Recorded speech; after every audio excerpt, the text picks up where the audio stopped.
Ma petite amie Manon et moi étions ensemble depuis 3 ans quand tout s'est effondré. Je suis développeur web en télétravail et nous partagions un appartement à Lyon depuis environ 1 an et demi. Je croyais sincèrement que nous construisions quelque chose de significatif, quelque chose de durable. Ce jeudi soir-là, je suis rentré après avoir fait les courses et je l'ai trouvé dans notre chambre, en train de boucler une valise sur le lit. De la lingerie en dentelle noire que je n'avais jamais vue auparavant, des hauts transparents, des tenues de soirée sophistiquées. Elle se préparait pour un week-end à Ibiza avec ses copines Léa et Chloé. Un voyage entre filles, m'avait-elle expliqué. Je n'avais absolument aucun problème avec ce concept, ce qui me posait vraiment problème, c'était la conversation de groupe sur laquelle j'étais tombé par hasard sur son iPad la veille au soir. Elle l'avait laissé traîner sur le canapé du salon et une notification était apparue pendant que je regardais la télé. C'était de Thomas, un des types de sa salle de sport. Le message disait « Hâte de te voir à Ibiza M », suivi d'un emoji bouteille de champagne. En appuyant dessus, sans chercher à fouiller mais simplement en regardant ce qui était visible, j'ai découvert que Thomas et son pote Lucas prenaient l'avion pour Ibiza exactement le même week-end et avaient réservé dans le même hôtel. J'ai gardé un ton neutre quand je l'ai mentionné. Tiens, j'ai vu sur ton iPad que Thomas et Lucas partent aussi à Ibiza ce week-end. Le même hôtel que vous. C'est une sacrée coïncidence. Ses mains se sont figées pendant peut-être une demi-seconde. Puis elle a continué à faire sa valise, mais ses mouvements sont devenus plus secs, plus agressifs. Ibiza c'est immense, Marc. C'est une île énorme. Des millions de gens y vont. Nous sommes tous des adultes. Si on les croise, on leur dira bonjour. Ce n'est vraiment pas un drame. Je me suis appuyé contre l'encadrement de la porte, les bras croisés. Les croisés semblent statistiquement garantis, vu la conversation de groupe où vous coordonnez clairement vos plans. Thomas a littéralement dit qu'il avait hâte de te voir. Lucas a envoyé des émojis champagne. Ça ne ressemble pas à une coïncidence, ça ressemble à quelque chose de délibérément planifié. Elle a pivoté pour me faire face, et son expression s'est transformée en ce chef-d'œuvre d'exaspération blessée qu'elle avait perfectionné au fil du temps. Comme si j'étais un enfant confus qui comprenait fondamentalement mal le fonctionnement des relations adultes. Tu as fouillé dans mon iPad, a-t-elle accusé, le ton tranchant. Tu l'as laissé ouvert sur le canapé avec l'écran allumé. La notification est apparue juste sous mes yeux. Je n'ai pas fouillé tes messages ni espionné, mais c'est complètement hors sujet.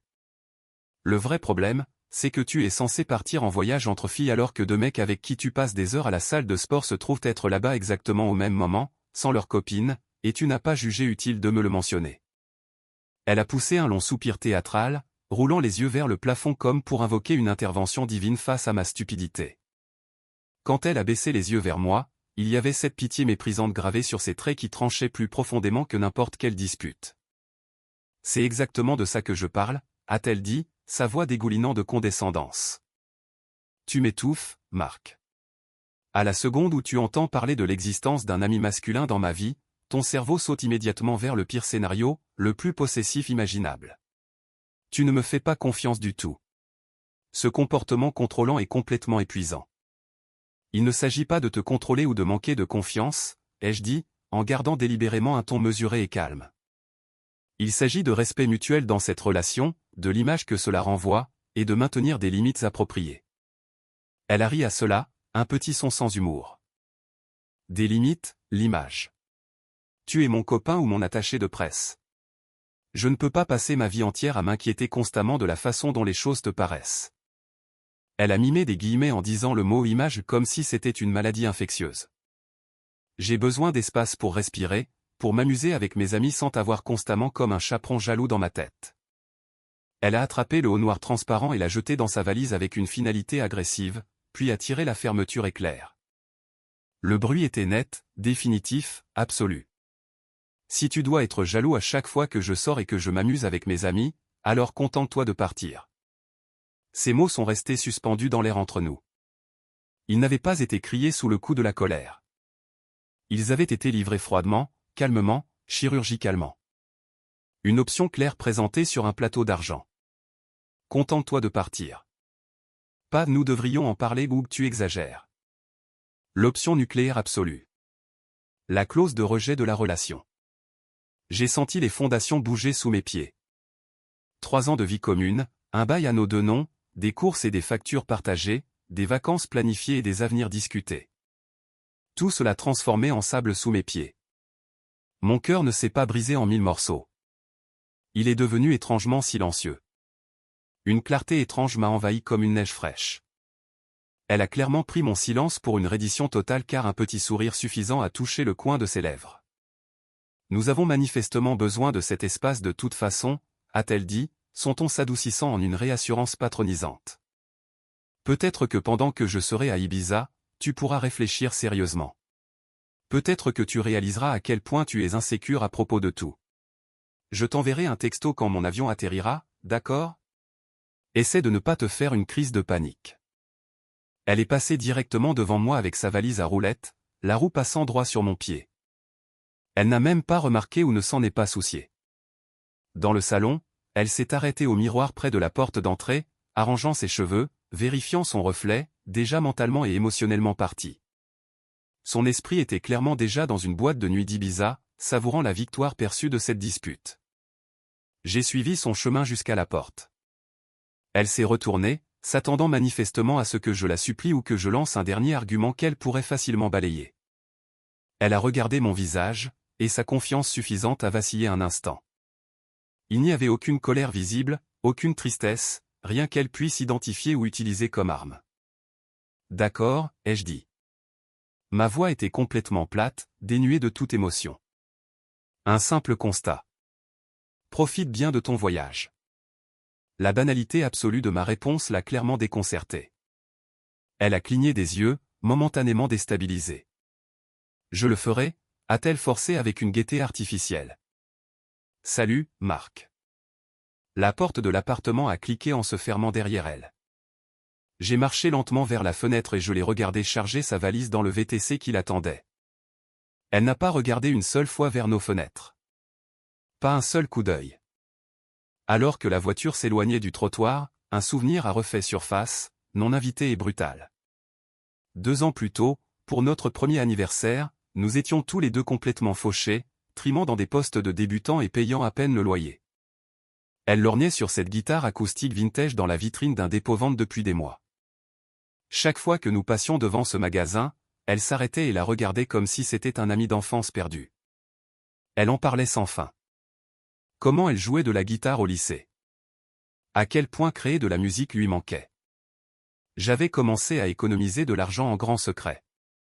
Je sautais les pauses déjeuner. Je prenais des projets de programmation freelance supplémentaires. Je livrais même des repas le week-end quand j'aurais dû me reposer. Ça m'a pris 4 mois entiers. Mais j'ai finalement acheté cette guitare.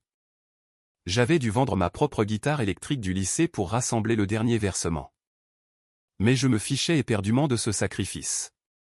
Quand je la lui ai offerte pour notre anniversaire, elle a pleuré de vraies larmes. Elle a serré cet étui de guitare contre sa poitrine, puis m'a serré dans ses bras si fort que je pouvais à peine respirer.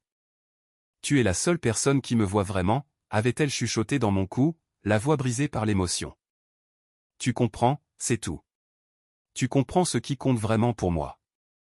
Personne d'autre ne m'a jamais comprise comme tu le fais. » Cette même guitare était posée, oubliée, dans un coin de notre chambre, prenant la poussière comme une pièce de musée abandonnée.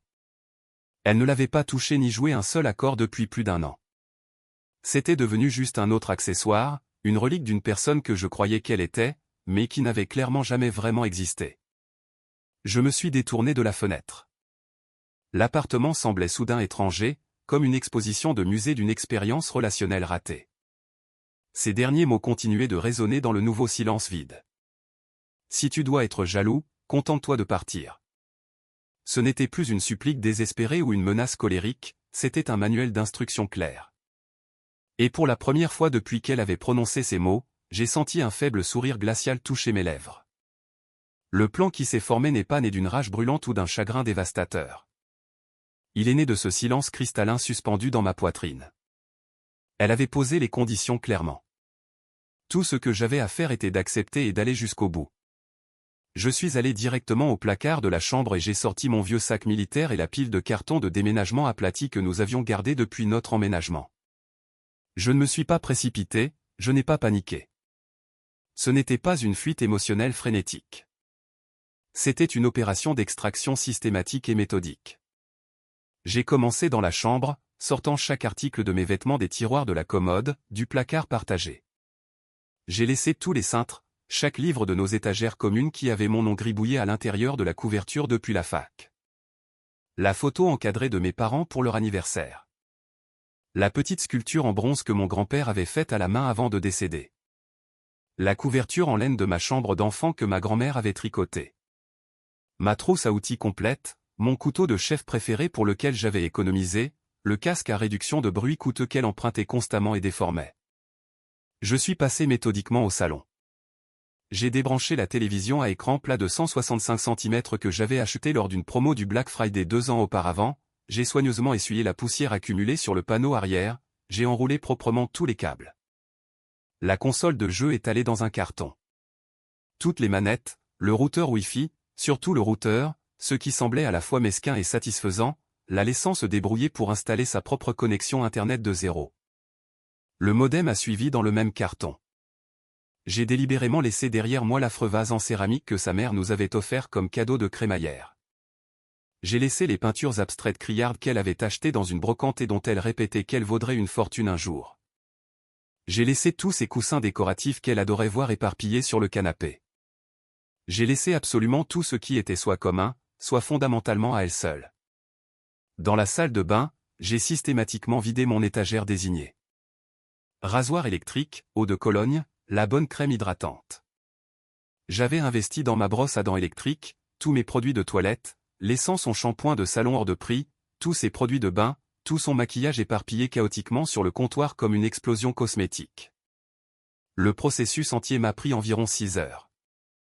Le soleil de l'après-midi se déplaçait lentement sur le parquet de l'appartement pendant que je travaillais. Je ne me suis pas arrêté pour manger. Je n'ai mis ni musique ni podcast. Juste les bruits rythmiques des cartons qui froissent, du scotch d'emballage crissant dans le dévidoir, et des cartons scellés tombant lourdement sur le sol. Avec chaque carton que j'emballais, je me sentais physiquement plus léger, comme si je me débarrassais systématiquement d'un costume lesté que je portais depuis des années sans réaliser à quel point il était devenu lourd. Ce n'était plus ma maison. C'était simplement un décor pour une pièce de théâtre qui avait atteint son rideau final, et je démontais efficacement le plateau en retirant tous les accessoires. La dernière étape était la clé de l'appartement et le mot que je laisserais. J'ai placé mon double des clés au centre exact du comptoir de la cuisine nue. J'ai pris une seule feuille de papier blanc et un stylo noir. Ma main n'a pas hésité, même légèrement. J'ai écrit 5 mots de mon écriture architecturale nette et précise, j'ai suivi ton conseil.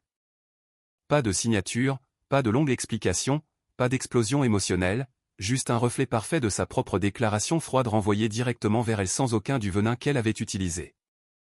J'ai posé le mot soigneusement contre la clé et j'ai inspecté l'appartement vide une dernière fois. C'était parfait.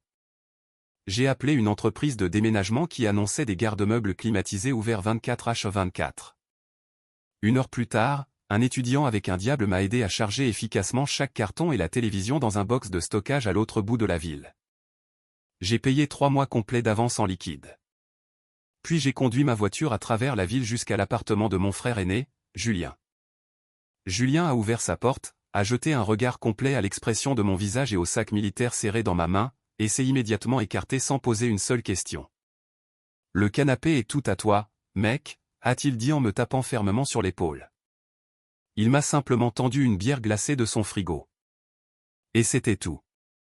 Pas d'interrogatoire, pas de demande d'explication, juste un soutien fraternel, solide et silencieux. Assis sur le canapé en cuir usé de Julien ce soir-là, la pleine réalité de ce que je venais de faire s'est posée sur moi comme une couverture lourde. Je n'étais ni triste ni dévasté. J'étais véritablement libre. Cette chaîne invisible qui se resserrait autour de mon cou depuis des mois avait complètement disparu. J'ai sorti mon téléphone une dernière fois et j'ai ouvert Instagram. La story de Manon était positionnée tout en haut de mon fil. La première publication la montrait, elle, Léa et Chloé au bar de l'aéroport, verre levé haut pour un toast. La légende disait, Ibiza Baby, onde positive uniquement. Liberté. L'implication était claire comme de l'eau de roche pour quiconque lisait. J'étais l'onde négative dont elle s'échappait. Mes inquiétudes tout à fait raisonnables étaient présentées comme l'ennemi de sa liberté personnelle. J'ai balayé pour voir sa story suivante postée peut-être 20 minutes après la première. L'angle de la caméra s'élargissait et ils étaient là, clairs comme le jour. Thomas et Lucas assis nonchalamment juste 2 tabourets plus loin des filles, se penchant confortablement dans le cadre comme s'ils faisaient partie du groupe depuis le début. Ils ne s'étaient pas du tout rencontrés par hasard. Ils fonctionnaient comme une unité précoordonnée. Lucas avait son bras drapé nonchalamment sur le dossier de la chaise de Léa. Thomas trinquait directement contre le verre de Manon. Son visage était tourné vers lui, riant de quelque chose qu'il venait de dire. Ce rire brillant et familier qu'elle réservait autrefois exclusivement à nos blagues privées. Je n'ai pas ressenti de pointe de jalousie ou de trahison. Je n'ai rien ressenti du tout. C'était simplement une pure confirmation, comme vérifier la météo et voir la pluie prévue tomber exactement comme attendu. La possibilité d'une trahison n'était plus théorique. Elle était juste là, en haute définition, publique et fièrement affichée pour que le monde entier l'observe. J'ai fermé l'application Instagram. Je n'ai pas encore bloqué son profil. Je voulais voir comment cette situation allait finir par se jouer. L'amour que je ressentais pour elle n'a pas éclaté en morceaux à ce moment-là. Ça ne m'a même pas fait particulièrement mal. Il s'est juste évaporé complètement comme de l'eau sur un trottoir brûlant en été. À sa place, il y avait ce vaste espace vide et calme. Je l'ai systématiquement bloqué sur toutes les plateformes. Instagram d'abord, puis Facebook, Twitter et Snapchat. Puis je suis allé dans les réglages de mon téléphone et j'ai bloqué son numéro complètement. Je n'ai pas supprimé le contact, je l'ai juste bloqué. Bloquer semblait nettement plus final et permanent. Cela signifiait que je savais avec certitude qu'elle essaierait désespérément de me joindre, et je refusais préventivement cet accès. J'ai posé mon téléphone face contre terre sur la table basse de Julien et je me suis endormi sur son canapé confortable. C'était complètement fini, pour moi du moins. Les 3 jours suivants se sont passés dans un état étrange, paisible, comme dans des limbes. J'ai dormi profondément sur le canapé de Julien. Le genre de sommeil épuisé et sans rêve que l'on connaît après qu'une longue maladie a enfin cessé. J'ai appelé ma patronne lundi matin, lui ai dit que j'avais une urgence familiale et que je travaillerais à distance pour le reste de la semaine. Elle a simplement dit, gère ce qu'il faut, on fait le point lundi. Et c'était toute la conversation. Je n'ai consulté aucun réseau social. Je ne me suis pas demandé ni n'ai été obsédé par ce que Manon faisait à Ibiza. Ce canal mental qui était perpétuellement réglé sur sa fréquence n'était plus que de la friture maintenant. Un bruit blanc. J'ai fait de longs jogging dans le parc de la ville, mangé des sandwichs simples avec Julien, et regardé des films d'action terribles que nous adorions quand nous étions ados. Je me sentais comme un patient en chirurgie se remettant d'une opération majeure, physiquement faible, mais mentalement clair, profondément reconnaissant pour la simple absence de douleur constante. Son vol de retour était prévu pour dimanche soir. Je l'imaginais vaguement et de loin, comme on imaginerait la météo dans une ville étrangère qu'on ne visitera jamais. L'avion atterrissant, la marche épuisée à travers la sécurité de l'aéroport, la file d'attente pour un VTC. Dimanche soir à exactement 20h17, mon téléphone a commencé à vibrer avec insistance. Une fois, 2 fois, une douzaine de fois en rafale rapide. Des vibrations courtes et agressives. Julien a levé les yeux du film que nous regardions. Tu comptes répondre ? Non, ai-je dit calmement, sans bouger de ma position sur le canapé. Les vibrations ont finalement cessé. 1 minute plus tard, ça a recommencé. Une vibration plus longue et soutenue, un véritable appel téléphonique. C'est allé directement sur messagerie. 30 secondes de silence. Puis une autre tentative d'appel. J'ai soupiré et pris le téléphone. L'écran affichait le numéro masqué en gris. J'ai senti ce calme froid et omniscient envahir tout mon corps. J'ai accepté l'appel et l'ai immédiatement mis sur haut-parleur. Reposant le téléphone sur la table. J'ai coupé mon micro. Marc, t'es là. Sa voix était aiguë, paniquée, véritablement indignée. Pas la voix de quelqu'un à qui je manquais ou qui avait des remords. La voix de quelqu'un qui avait ouvert une porte en attendant une chose et avait découvert quelque chose de complètement différent. Allô ? Réponds. Putain. Il n'y a plus de courant du tout. Pourquoi l'électricité est coupée ? Et Internet a complètement disparu. Marc, ce n'est pas drôle du tout. Où sont toutes les affaires ? Où est la télé ? Tu ne peux pas juste faire ça. Silence lourd. Je pouvais l'entendre respirer de façon saccadée, rapide et paniquée.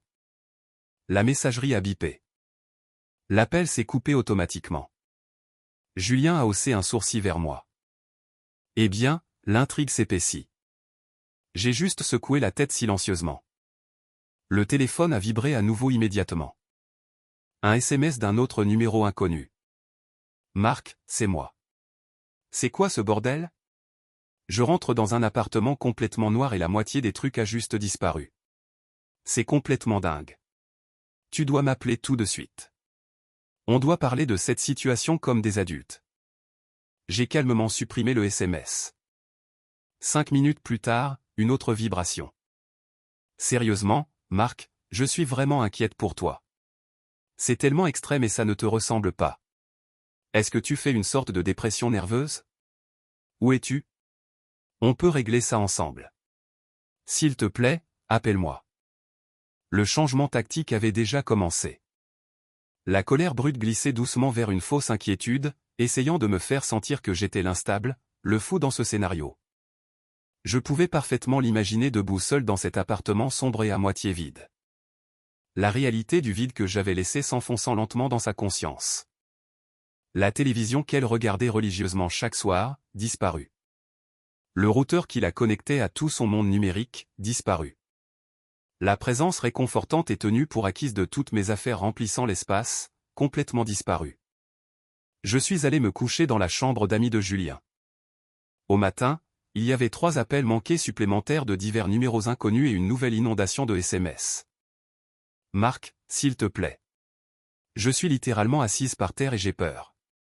S'il te plaît, rappelle-moi juste. J'ai fait une erreur. D'accord. Le voyage était une erreur stupide. Ce n'était pas ce que tu penses. Thomas et Lucas sont juste des amis. On a traîné en groupe tout le temps. C'est tout.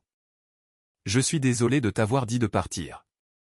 J'étais stressée et anxieuse à propos du voyage. Tu sais comment je deviens quand je suis anxieuse. Je ne le pensais absolument pas. S'il te plaît, bébé, parle-moi. Le mot bébé semblait être un fossile ancien, un terme d'une langue morte qui n'avait plus aucun sens. Il n'a absolument rien déclenché en moi. Le dernier message ce matin-là venait d'un numéro que je reconnaissais réellement, sa jeune sœur, Camille. Marc, qu'est-ce qui ne va pas chez toi? Manon est complètement dévastée. Elle est rentrée dans un cauchemar absolu. Tu ne peux pas abandonner quelqu'un comme ça pour littéralement rien. Elle avait besoin d'un peu d'espace pour respirer, et tu as viré psychopathe. Sois un homme et arrange ce bordel. Appelle-la. J'ai fixé ce message un long moment. Le récit était déjà soigneusement construit et distribué à toute sa famille. La pauvre Manon. Son copain contrôlant et instable a fait une dépression nerveuse et l'a essentiellement volé. Je n'ai pas répondu du tout. J'ai simplement bloqué le numéro de Camille aussi. Les conséquences auxquelles Manon faisait face n'étaient pas une explosion karmique dramatique. C'était la réalisation lente et progressive de résultats logiques et naturels. Elle n'était pas punie par un univers vengeur ou une divinité. Elle faisait simplement face aux résultats directs de ses propres choix explicites. Elle avait directement dit à son petit ami, avec qui elle vivait depuis 3 ans, de partir s'il avait un problème avec son comportement. Il avait un problème légitime. Alors, il est parti. Minutieusement, complètement, systématiquement. Elle était partie en voyage en affichant effrontément sa liberté avec d'autres hommes, en la publiant publiquement et fièrement pour que tout le monde voie et juge. Et elle était rentrée chez elle dans la liberté absolue d'un appartement vide et sombre. Exactement ce qu'elle avait exigé. Elle avait voulu une vie sans ma présence soi-disant étouffante, sans ma jalousie et mon comportement contrôlant. Maintenant, elle avait précisément cela, complètement et totalement. Le véritable effondrement pour elle n'était pas capturé dans ses SMS de plus en plus paniqués. C'était dans le silence oppressant dans lequel elle devait maintenant vivre quotidiennement. Le silence où les clics de mon clavier résonnaient habituellement pendant que je travaillais. Le froid vide sur notre lit partagé. L'absence de quelqu'un avec qui cuisiner le dîner ou partager les détails banals de la journée, ou à qui emprunter des choses nonchalamment sans demander la permission. Elle avait fondamentalement confondu toute l'infrastructure de notre vie commune avec simplement le décor de sa vie personnelle. Et j'avais tranquillement, calmement, systématiquement démantelé toute cette infrastructure. Je me suis levé, douché soigneusement, habillé avec des vêtements propres. J'avais d'autres priorités à gérer maintenant. J'ai ouvert une application de rencontre que je n'avais pas touchée ni pensée depuis 3 ans. J'ai mis à jour mon profil avec une photo récente que Julien avait prise de moi lors d'un de nos joggings matinaux dans le parc. Je ne cherchais pas l'âme sœur ou ma prochaine relation sérieuse. Je cherchais une simple preuve que la vie continuait, pour un dîner tranquille avec quelqu'un de nouveau qui ne m'avait pas dit de partir. J'ai balayé les profils pendant un moment. La simple banalité de la chose semblait véritablement révolutionnaire. En 1 heure, j'ai matché avec une femme nommée Nina. Son profil était spirituel et plein d'autodérision. Son sourire semblait sincère et chaleureux. Nous avons échangé plusieurs messages. Elle était graphiste, aimait la randonnée et le camping. Adorait les mauvais films de science-fiction, au second degré. Je sais que c'est un peu à la dernière minute, mais ça te dirait de prendre un verre ce soir, ai-je tapé. Honnêtement, j'aurais bien besoin d'une pause loin de mes propres pensées. Franchement, pareil ici, a-t-elle répondu rapidement. 20 heures à l'alchimiste? Ils ont une terrasse géniale.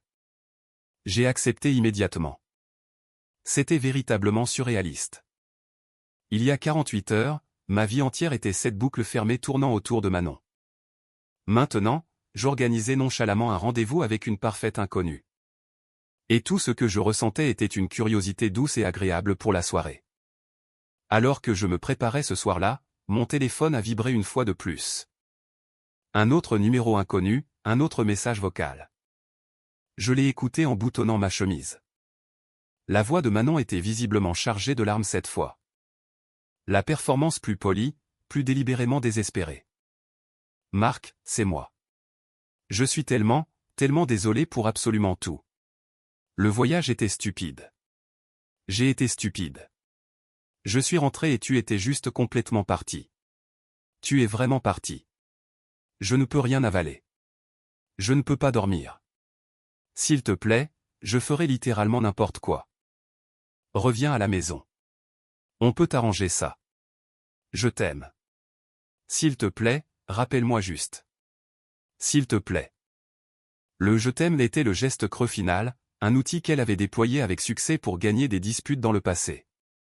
Il a atterri avec le poids de l'air, complètement vide de sens. J'ai supprimé le message vocal, fini de me préparer, et me suis regardé dans le miroir de la salle de bain de Julien. Mes yeux étaient clairs et calmes, pas de chagrin visible, pas de colère, juste un homme se préparant à aller à un rendez-vous. À 19h55, je suis entré à l'alchimiste. La terrasse était chaleureuse et invitante, bourdonnante de conversations et de rires sincères. Nina attendait à une table dans un coin sous des guirlandes de lumière douce.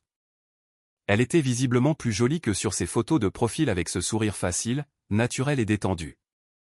Nous nous sommes salués et la conversation a immédiatement coulé sans effort. Mon téléphone posé sur la table en bois à côté de mon verre a vibré une fois. L'écran s'est allumé. Numéro masqué.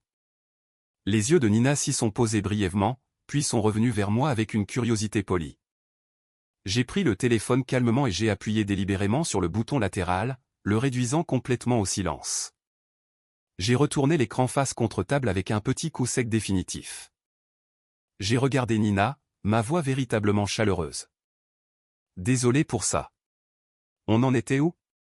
Tu disais que la suite est en fait meilleure que l'original, une opinion que j'ai absolument besoin de te voir défendre, a-t-elle dit avec un sourire espiègle. Le téléphone a vibré une fois de plus contre le bois. Je n'ai pas tressailli ni réagi. Je n'ai pas baissé les yeux. J'étais déjà parti de cette ancienne vie. Le rendez-vous avec Nina était une révélation dans sa belle simplicité. Pas d'agenda caché ou de manipulation. Pas de test constant. Pas d'analyse obsessionnelle de chaque mot pour y trouver des sens cachés ou des pièges. Nous avons parlé de films, de nos professions créatives respectives un peu bordéliques, de notre haine passionnelle mutuelle pour la coriandre. C'était léger, véritablement engageant, et profondément paisible. Quand je l'ai raccompagné à sa voiture plus tard et que nous avons partagé un baiser de bonne nuit bref mais prometteur, j'ai ressenti quelque chose que je n'avais pas éprouvé depuis des années. Une anticipation complètement simple pour l'avenir. Le bourdonnement persistant de mon téléphone quand je suis retourné à ma voiture était comme un insecte frappant à répétition contre une vitre. Agaçant, mais finalement sans importance. J'ai conduit jusqu'à l'appartement de Julien, les lumières de la ville floues passant par les fenêtres.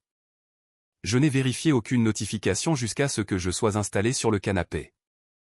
L'écran montrait une cascade absolue de tentatives désespérées, un monument numérique à sa panique croissante et à sa perte de contrôle. J'ai vu que tu étais actif en ligne. Tu m'ignores délibérément après tout ce qu'on a traversé. Comment peux-tu être aussi froid? Je ne mange rien. Je ne peux physiquement pas. L'appartement est si vide et silencieux. Je continue de penser que je t'entends bouger dans l'autre pièce. C'est cruel, Marc. J'ai appelé EDF. Le contrat était à ton nom. J'ai dû payer 150 € de frais de remise en service juste pour avoir de la lumière et Internet.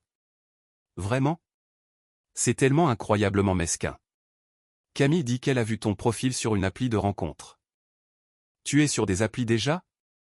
Tu es sérieux? On est encore ensemble. Tu ne peux pas faire ça. Je suis désolé.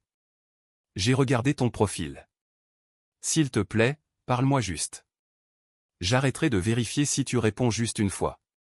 Dis-moi ce que tu veux que je fasse pour arranger ça. Il y avait un message vocal horodaté à minuit 17. Sa voix était visiblement pâteuse, chargée de vin et d'apitoiement sur elle-même. Et, c'est encore moi. Je suis juste assise ici seule dans le noir. J'ai finalement réussi à brancher une lampe. Au moins, c'est si calme ici. Je n'avais jamais réalisé combien de bruit ambiant tu faisais juste en existant, en tapant sur ton clavier, en cuisinant dans la cuisine, juste en respirant. Un reniflement humide et pathétique. Ça me manque tellement. Tu me manques. Le voyage n'était rien. Je le jure. Thomas est un idiot. Lucas a vraiment essayé de m'embrasser et je l'ai repoussé fort. Je le jure devant Dieu. Je lui ai dit que j'avais un copain. J'ai dit que je t'avais toi. J'ai été stupide d'essayer de me sentir jeune ou libre ou quelque chose comme ça. Et tu étais juste là, stable et fiable, et je t'ai pris complètement pour acquis. Mon Dieu, je t'ai tellement pris pour acquis. Rappelle-moi, s'il te plaît. Je t'en supplie littéralement. La performance était presque impressionnante dans son arc dramatique. Indignation, puis négociation, puis victimisation, et enfin cette version soigneusement élaborée de confession spécifiquement conçue pour déclencher le pardon. La phrase sur Lucas essayant de l'embrasser était un nouveau rebondissement désespéré dans le récit. Que ce soit vrai ou non était complètement hors de propos à ce stade. C'était simplement un autre outil de manipulation. Je n'ai répondu à rien. J'ai branché mon téléphone sur le chargeur et je me suis endormi. Son effondrement émotionnel n'était plus mon urgence à gérer. Le lendemain matin, ces tentatives ont pris un tournant plus brusque, plus stratégiquement agressif. Texto de Camille utilisant encore un nouveau numéro. Marc, c'est Camille encore. Manon reste avec moi maintenant. C'est une épave totale, elle pleure constamment. Quel que soit le point que tu essaies de prouver, tu l'as définitivement fait. Tu l'as assez blessé. Maintenant, sois un être humain décent et rencontre-la au moins pour parler. Elle mérite une conclusion au minimum. J'ai fixé ce message. L'audace pure d'exiger que je fournisse une conclusion après que Manon a émis l'avis d'expulsion de la relation était presque comique. J'ai tapé une seule phrase, ma première et unique réponse à l'un d'entre eux. Elle a toute la conclusion qu'elle m'a donnée. Cette conversation est terminée. Je l'ai envoyé, puis j'ai immédiatement bloqué ce numéro aussi. Le retour de bâton a été instantané et vicieux. Un nouveau numéro inconnu. Clairement Manon avec son masque complètement tombé. Bien. Tu veux être sans cœur? Bien. Tu n'as jamais été assez bien pour moi de toute façon. Tu penses que je voulais me contenter d'une vie ennuyeuse et prévisible avec toi? Thomas a une BMW. Lucas est propriétaire de son propre appart. Qu'est-ce que tu as, toi? Un garde-meuble et le canapé de ton frère. Tu m'as rendu service en partant. Tu es un lâche qui ne pouvait même pas se battre pour moi. J'ai lu ça avec un faible sourire froid. C'était là. Enfin, la vraie monnaie qu'elle valorisait. La BMW, l'appart, le tableau de score matériel où j'avais échoué à être à la hauteur. C'était la fondation rocheuse sous toutes ces accusations de jalousie et de contrôle.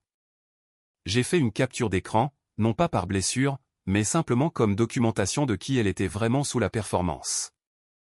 Les SMS ont cessé complètement pendant plusieurs heures après cet éclat. Le silence était nettement plus révélateur que tout le bruit ne l'avait été. Elle avait joué sa dernière carte LED et n'avait reçu rien d'autre qu'un silence numérique en retour.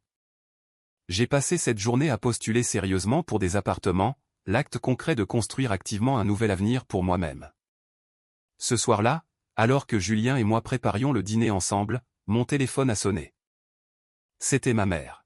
« Salut mon chéri », a-t-elle dit, sa voix prudente et mesurée. Je viens de recevoir un appel très étrange d'une jeune femme très bouleversée nommée Manon. J'ai fermé les yeux. Elle avait réellement appelé ma mère. La violation des limites était absolument époustouflante. Qu'est-ce qu'elle t'a dit? Elle pleurait assez fort. Elle a dit que tu l'avais abandonnée, pris ses affaires, laissée dans des difficultés financières terribles. Elle a dit que tu traversais une crise mentale grave et que la famille devait organiser une intervention. Elle semblait désespérée, Marc. Mais aussi pas tout à fait sincère. Qu'est-ce qui se passe vraiment? J'ai senti une colère protectrice monter, non pas pour moi, mais pour ma mère entraînée dans ce gâchis toxique. Je lui ai donné la version factuelle abrégée. Elle m'a explicitement dit de partir si j'avais un problème avec le fait qu'elle aille à Ibiza avec 2 autres mecs. J'avais un problème, alors je suis parti. C'est toute l'histoire. Elle gère les conséquences directes de ses propres mots et choix. S'il te plaît, bloque son numéro, maman. Ma mère est restée silencieuse un moment pour assimiler. Puis elle a dit simplement, eh bien, voilà qui est dit. Je fais le fameux rôti du dimanche de ton père ce week-end. Amène une amie si tu veux. Le message était absolument clair. Nous te croyons. Ta vie t'appartient. C'était la seule validation dont j'avais besoin. La tentative finale est arrivée vendredi soir. Un appel d'un numéro avec l'indicatif de notre ancien quartier.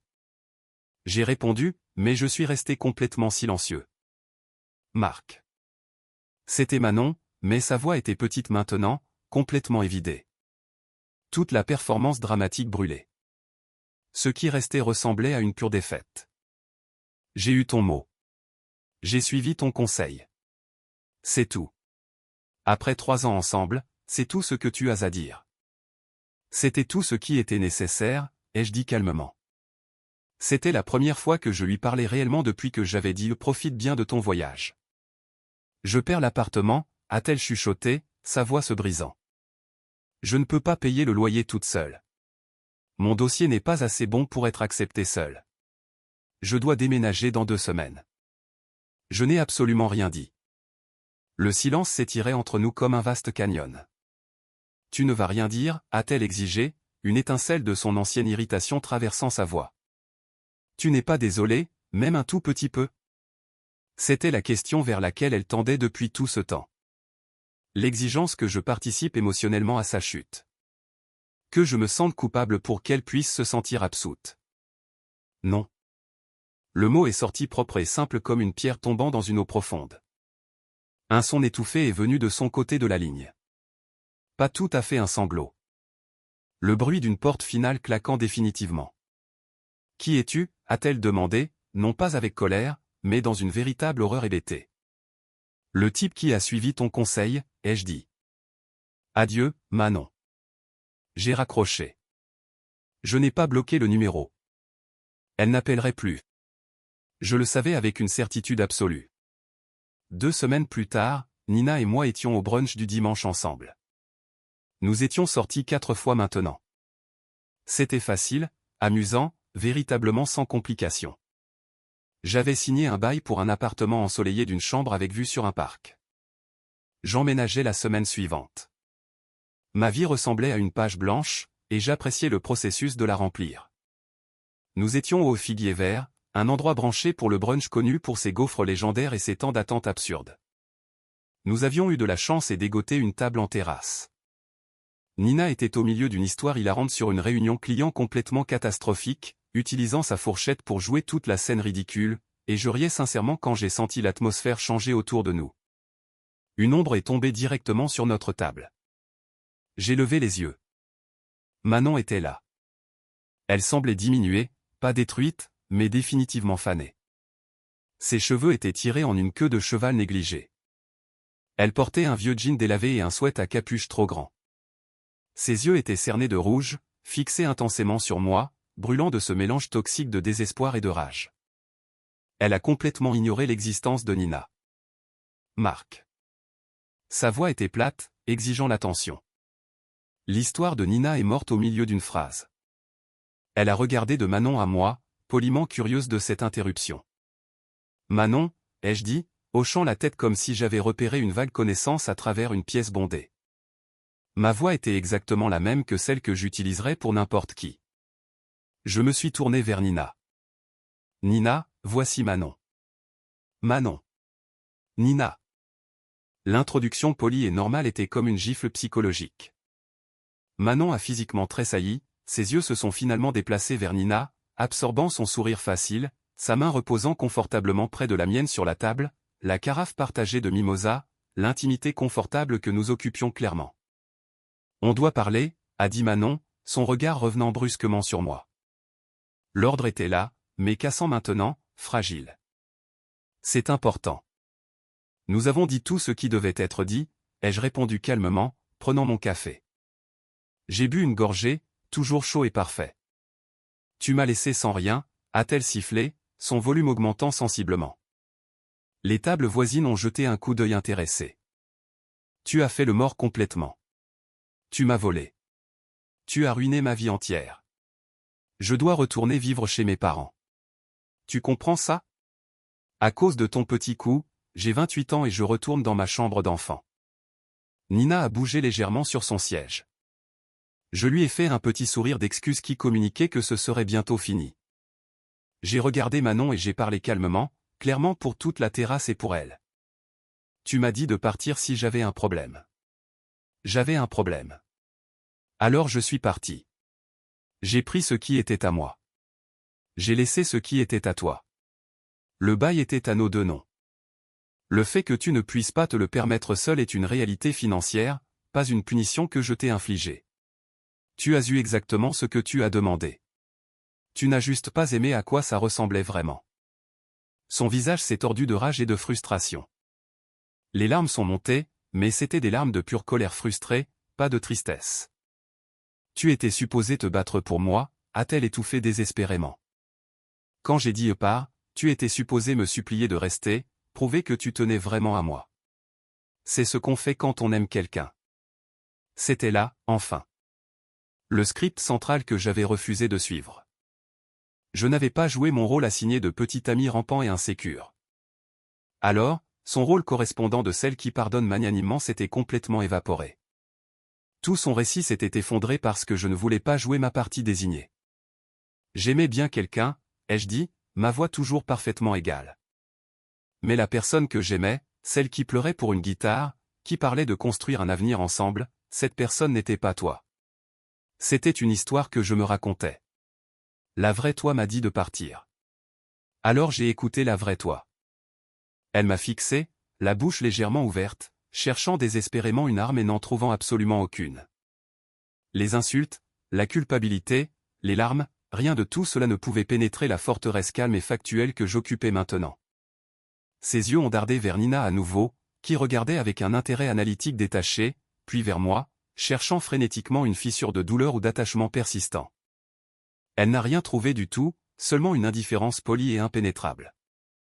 Le combat s'est visiblement vidé de ses épaules. La scène publique tournait au vinaigre autour d'elle.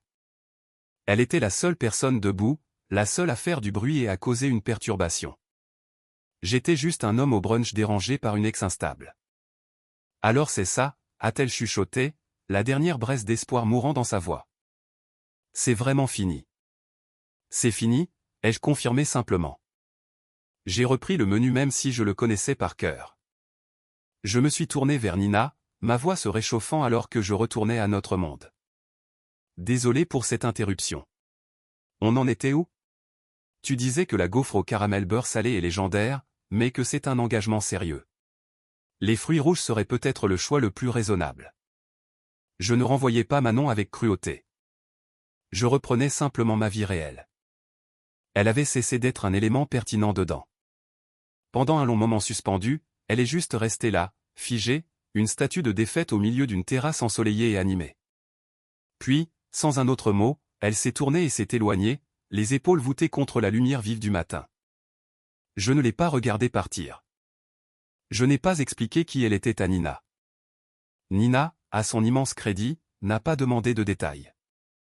Elle a juste tendu la main à travers la table, a pressé ma main brièvement, et a dit « Les fruits rouges sont toujours le choix raisonnable. » Mais depuis quand on est raisonnable? Vivons dangereusement. Je dis qu'on prend le caramel. J'ai ri, le son était authentique et complètement naturel. Nous avons commandé la gaufre. Elle était, comme promis, absolument légendaire.